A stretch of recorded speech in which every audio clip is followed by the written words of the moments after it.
ভাই বোবাটা কোথায় গেল বলতো? আমি জানি না, আমি চপ ফপ খাওয়াতে পারবো না। লকডাউনের সময় চপ দোকান কোথায় খুলে আছে আমি জানি না, চপ ফপ খাওয়াতে আমি পারবো না। বাবা তোদা নাকি বলতো?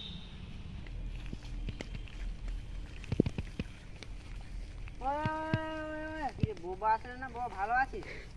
আরে খেপা চোদা ওদিকে না এদিকে রে খেপা চোদা। চল ভাই দুজনে ঘুরতে যাই,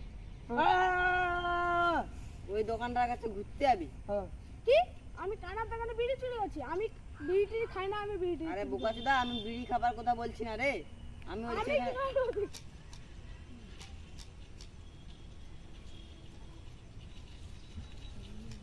হ্যাঁ হ্যালো, হ্যাঁ আমি একটু পরে ফোন করছি, এখন আমি ব্যস্ত আছি, রাখো রাখো। হ্যাঁ হ্যাঁ হ্যাঁ, কালা কালা বাবা তোমাদেরকে জরুরি কথা বলা আছে। পঞ্চায়েত থেকে অঞ্চলে, ঠিক আছে, বড় বড় ডাক্তাররা আসবে তোমাদের এই যে কানা কালা বাবা এদের চিকিৎসা করার জন্য, ঠিক আছে, অঞ্চলে যাবে, কিছু সই সাবত করবে, ঠিক আছে, এইটুকু বলার ছিল তোমাদেরকে। কি? তোমার মেয়েকে তুমি যার সাথে বিয়ে দাও, আমি বিয়ে করবো না। তুমি তোমার মেয়ের সাথে ডাক্তারের সাথে বিয়ে দাও, ইঞ্জিনিয়ারের সাথে বিয়ে দাও, কি পুলিশের সাথে, আমি বিয়ে করতে পারবো না। আরে খেপা চোদা ওটা বলছি না রে। আমি কি করবো? তুই কাঁদো।